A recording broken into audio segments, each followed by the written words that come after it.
Bonjour à tous et à toutes. On est le 30 novembre, lundi 30 novembre 2020. Donc un petit point de la situation, plus un complément d'information sur ce que j'ai annoncé sur mon Twitter, à savoir que j'ai contacté deux personnages que je tiens en haute estime quand on parle d'économie et de projection. Euh, Projection, bon, limitée, parce que personne ne connaît évidemment l'avenir, mais projection logique et capacité de réflexion de deux personnages qui ont tous les deux maintenant 74 ans. D'où mon envie de les contacter pour avoir un échange avec eux, une interview qui sera sans doute en anglais et qui sera traduite tant bien que mal.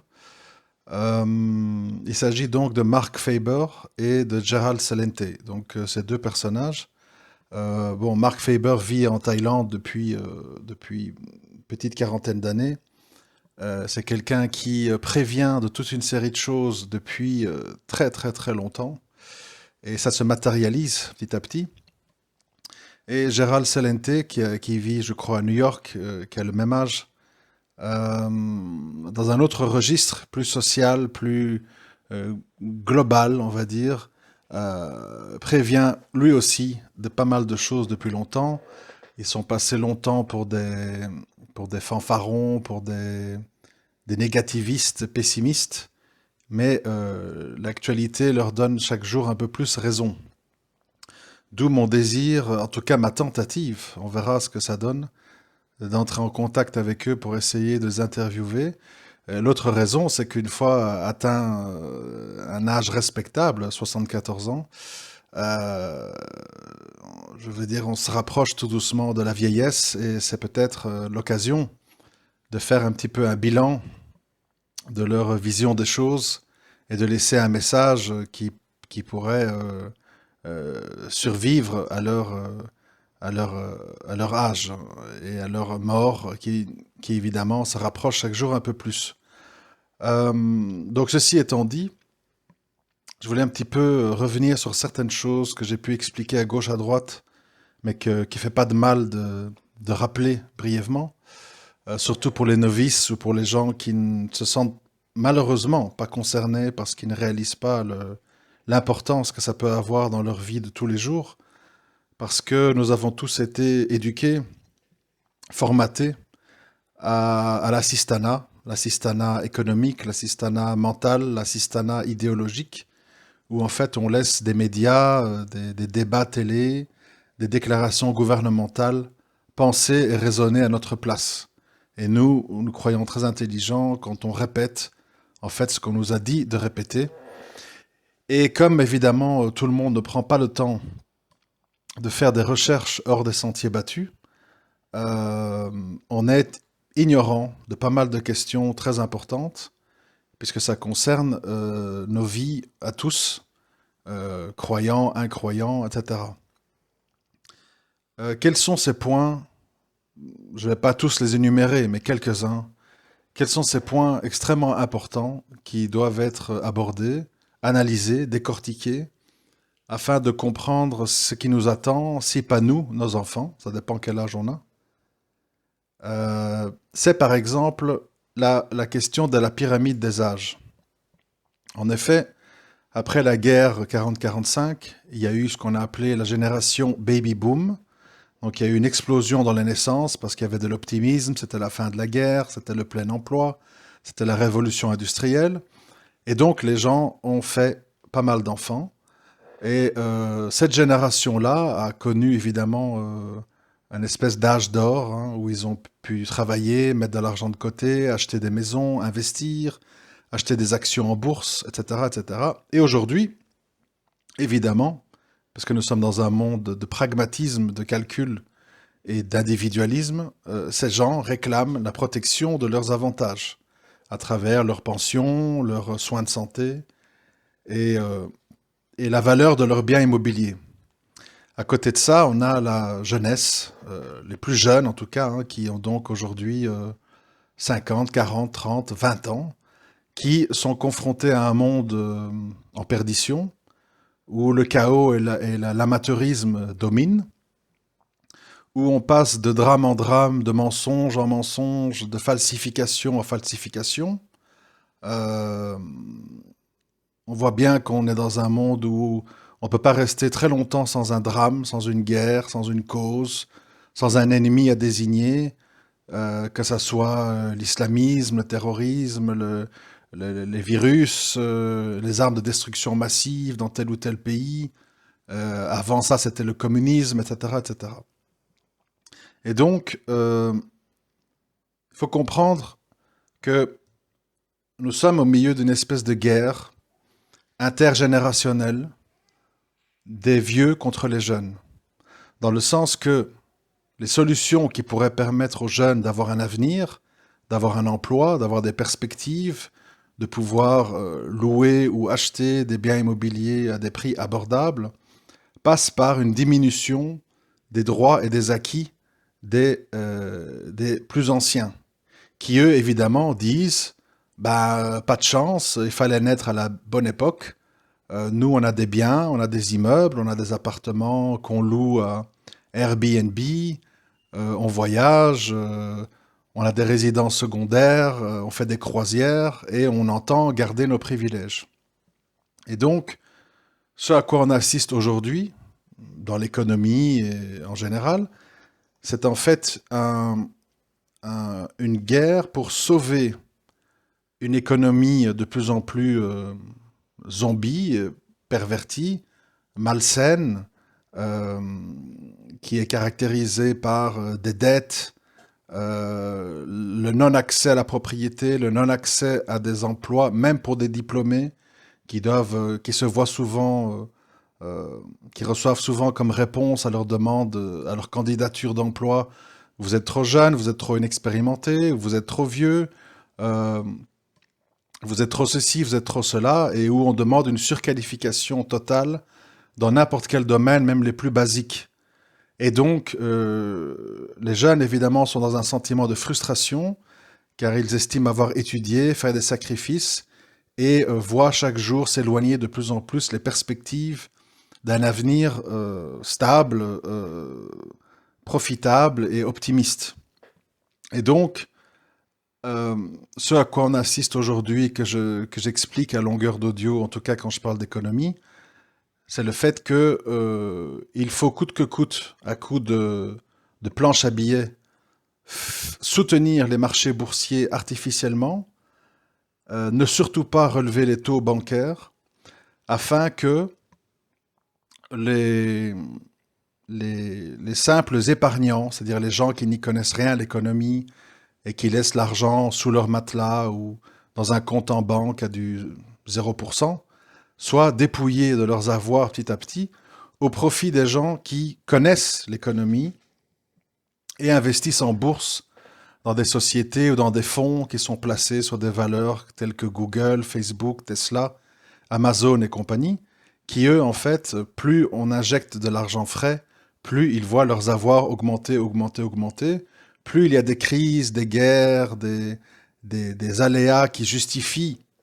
qui justifient le fait d'imprimer toujours plus d'argent, voient les bourses monter, monter, monter, alors que l'économie réelle, de la vie réelle des gens, est de plus en plus dégradée. Chômage, insatisfaction, gilets jaunes, surendettement, etc., etc. Donc, le tableau, il est relativement simple, si on veut faire court. Soit on développe une vie totalement autonome, en vivant à la campagne, avec ses élevages d'animaux, son énergie solaire, ses batteries pour accumuler l'énergie, euh, une voiture qu'on sait réparer, qu'on garde le plus longtemps possible, etc. Soit, alors, si c'est pas possible, avoir une connaissance ou acquérir des connaissances économiques euh, minimales, de base, pour essayer de survivre. Parce que tout autre schéma, c'est-à-dire les personnes qui ne sont ni dans l'autonomie et dans les vies à la campagne, ni dans les connaissances du fonctionnement d'économie moderne et de la bourse et du prix de l'or et compagnie, si on n'est ni l'un ni l'autre, on va se retrouver broyé à coups de taxes, d'impôts, d'amendes, qui seront justifiées par le coronavirus, le réchauffement de la planète, euh, les lois sociales, etc., etc. Et donc, aujourd'hui, même si on n'aime pas ça, même si on n'aime pas les chiffres, même si on n'aime pas les graphiques, même si on n'aime pas la réalité en fait, et qu'on veut vivre dans les mirages de l'ancien monde c'est je suis bac plus 5, j'ai un bon travail, j'achète un appartement, je me marie, je vais en lune de miel, je prends des vacances 2, 3 fois par an, etc. Si on vit dans cette construction de l'esprit d'un monde qui n'existe plus, on va se retrouver en fait à s'accrocher à un emploi qui sera de plus en plus précaire, de plus en plus mal payé, où les exigences pour avoir cet emploi seront toujours plus élevées, et on va en fait être broyé d'une façon ou d'une autre pour sauver le niveau de vie des anciens et leur placement boursier, etc. euh, et également pour empêcher que les classes populaires, pauvres, des banlieues et ailleurs, se révoltent et choisissent la guerre civile parce qu'on coupe les avantages sociaux, RSA, APL et compagnie. Et donc, la victime toute désignée, si on ne fait rien, si on ne pense pas, si on n'écoute pas, si on ne décide pas à un moment donné de dire le monde d'avant est fini, qu'est-ce qui se passe dans le monde d'après? Eh bien, c'est qu'on est voué à une vie d'esclave moderne. On va se retrouver à travailler pour gagner des misères face à l'inflation des prix, l'inflation de l'immobilier. Aujourd'hui, c'est bien simple. Dans les grandes villes européennes, si un couple n'a pas tous les deux un bon travail et de l'argent de côté pour payer un acompte, un couple n'a plus accès à la propriété. Parce que tout simplement, la moindre maison, la plus vétuste, la plus délabrée, la plus insalubre, qui demande des travaux et de vivre dans des situations précaires, coûte déjà une fortune. Euh, Tout le monde le sait, il suffit d'aller dans les sites de vente de maisons pour s'en rendre compte. Appartements, etc., etc. Pourquoi? Ben parce que c'est l'offre et la demande, parce que de plus en plus de personnes âgées veulent vivre en ville où ils ont accès à toute une série de services près de chez eux, kinés, médecins, hôpitaux, coiffeurs, etc. Et donc tous ces gens quittent leur grande maison de campagne, leur maison où il y a des escaliers, etc., pour rejoindre des immeubles où il y a des ascenseurs, où il y a des syndics qui s'occupent de tout, et où ils pourront donc vivre leurs vieux jours dans une situation qui est la plus confortable et rassurante possible pour eux. Donc on se retrouve en fait avec beaucoup de biens immobiliers à vendre à la campagne ou dans les villages, et beaucoup de gens qui veulent acheter en ville, malgré la pollution, malgré la délinquance, malgré les difficultés de parking, etc. Et tout ça, évidemment, ça a des effets. Parce que, vous le savez, dans la vie comme dans l'économie, tout est interconnecté. Et à un moment donné, rien n'est le fruit du hasard. Tout est une question d'offre et de demande. Et évidemment, ceci est quelque part encouragé, parce que des gens qui vivent en ville sont des gens qui prennent le tram, le métro, les trottinettes électriques, les vélos, les moyens de transport. Et donc, on n'achète pas de voiture, et donc polluent moins, et donc ont moins d'enfants parce qu'ils n'ont pas beaucoup de place dans leurs appartements de 50 mètres carrés. Donc tout ceci a des répercussions sociales, économiques, habitudes de vie, etc., etc. Et donc nous sommes maintenant, parce que cette génération, cette fameuse génération des baby-boom arrive justement à l'âge de 70, 75, 80 ans, on arrive à un grand virage où une masse de plus en plus importante de jeunes n'ont n'ont pas été formés à l'école ou à l'université ou dans leurs études supérieures à comment fonctionne l'économie, qu'est-ce que c'est que les marchés boursiers, qu'est-ce que c'est que le marché de l'or, comment fonctionne le marché de l'immobilier, les monnaies, l'euro, le dollar, la livre turque ou que sais-je. Ils ont été formés à apprendre des livres de loi, être un bon manager, etc. Et donc, ils se retrouvent comme du bétail aligné prêts à être mis à l'esclavage moderne. C'est-à-dire travailler, se battre, jouer des coups, avoir des CV en or pour ramasser 1500, 1600, 1700 euros net par mois. Et quand on voit les prix de la vie, des choses, un iPhone 1200 euros, une PlayStation 5 500 euros, tout est à l'avenant. Et évidemment, il y a de plus en plus de jeunes frustrés parce que ces produits s'adressent à eux. C'est pas une vieille personne de 75 ans qui va se battre pour aller acheter un iPhone 12 Pro Max machin, une PlayStation 5 et tout, ce sont des jeunes. Et les jeunes, donc, on leur propose de plus en plus de biens de consommation qui leur sont adressés, et ils ont de moins en moins les moyens de se les approprier. D'où le vol, les endettements, etc. Parce que les gens veulent participer. Ils disent, c'est ça le centre de ma vie, c'est les vacances, c'est les jeux vidéo, c'est les smartphones dernier cri, c'est ce que je vois comme exemple de la part des youtubeurs, des influenceurs, des geeks, etc. Et donc, si on n'a pas une vision très globale de la vie des gens, l'économie, les générations, les attentes de chacun, on ne comprend pas ce qui se passe. Pourquoi Macron fait ceci? Pourquoi la police tape sur un tel? Pourquoi tel mouvement insurrectionnel est condamné ou encouragé? Pourquoi il y a de plus en plus de gens riches malgré l'appauvrissement réel? Pourquoi il y a de plus en plus de pauvres mais dont on ne voit pas et on ne remarque pas l'existence? Tout ça, tout ça, ça demande en fait beaucoup de recul et d'avoir beaucoup une mentalité d'autodidacte. Parce que ce sont des matières que vous ne pouvez pas enseigner. C'est-à-dire, même si vous connaissez, même si vous avez une approche de tout ça, comment voulez-vous faire? Vous allez mettre une annonce, je propose des cours particuliers pour vos enfants ou pour vous-même, afin de comprendre la géopolitique, l'économie, la bourse, etc. Les gens ne sont pas intéressés. Les gens, ce qu'ils veulent, c'est je veux des cours particuliers d'anglais, de mathématiques pour m'aider à avoir mon diplôme, comme ça je pourrais avoir tel emploi. Les gens sont dans la logique du monde d'avant, c'est-à-dire être le plus compétitif possible pour pouvoir rentrer dans la cohorte des gens qui veulent avoir un numéro d'esclaves modernes. Parce qu'on leur a dit, c'est ça le chemin d'une personne vertueuse. Et c'est répété par les familles. La plupart des parents des jeunes étudient, aient un bon diplôme, ne souscrit à rien qui pourrait te mettre en danger dans ta quête d'un travail, etc.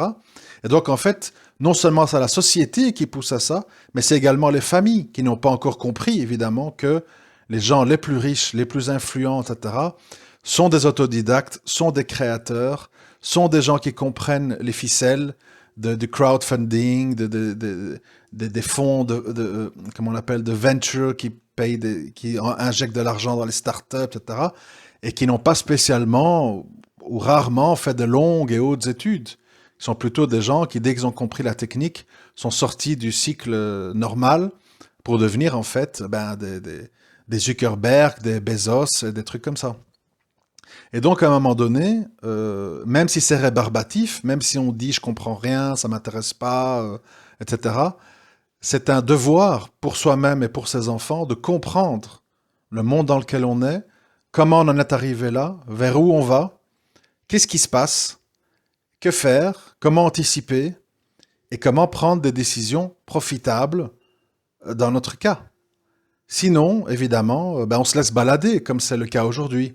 On nous balade entre une guerre en Irak, et puis les plans Vigipirate, et puis les couvre-feux, les confinements, et tout le monde est là.